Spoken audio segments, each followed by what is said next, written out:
நல்ல விஷயங்களை பாருங்க, நல்ல விஷயங்களை கேளுங்க, நல்ல விஷயங்களை படிங்க.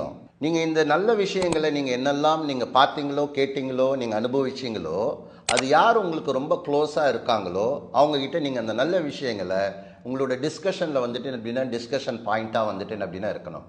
இதை நீங்கள் பண்ணி பாருங்களேன். பண்ணி பார்த்தீங்க அப்படின்னா உங்களுக்கு வந்துட்டு ஒரு குட் ஃபீல் வந்துட்டு கிடைக்கும். நீங்கள் நல்ல விஷயங்களை நீங்கள் பார்த்தது, கேட்டது, நீங்கள் படித்தது நீங்கள் மற்றவங்ககிட்ட நீங்கள் பகிர்ந்துக்கும் போது உங்களோட ஆள் மனசில் வந்துட்டு என்ன அப்படின்னா உள்ளே இறங்கும். அப்போ என்ன ஆகிடும் அப்படின்னா நீங்கள் பார்த்த நல்ல விஷயங்களும், நீங்கள் கேட்ட நல்ல விஷயங்களும், நீங்கள் படித்த விஷயங்களும், நல்ல விஷயங்களும் உங்களோட ஆள் மனசுக்குள்ளே போயிட்டு அது நீங்கள் வந்துட்டு என்ன அப்படின்னா அந்த நாலேஜை, அந்த ஸ்கில்லை நீங்கள் என்ன பண்ணுறீங்க அப்படின்னா நீங்கள் ஓன் பண்ணிக்கிறீங்க. அது வந்துட்டு என்ன அப்படின்னா உங்களோட ரெஸ்ட் ஆஃப் த லைஃப் வந்துட்டு என்ன அப்படின்னா மறக்கவே மறக்காது. இந்த மாதிரி நீங்கள் நிறைய விஷயங்களை வந்துட்டு தொடர்ச்சியாக நீங்கள் வந்துட்டு பண்ணீங்க அப்படின்னா நீங்கள் ஜஸ்ட் ஒரு 1 இயர் பீரியடில் நீங்கள் பாருங்கள் ஒரு புது லைஃப் வந்துட்டு என்ன அப்படின்னா உங்களுக்கு வந்துட்டு கிடைக்கும்.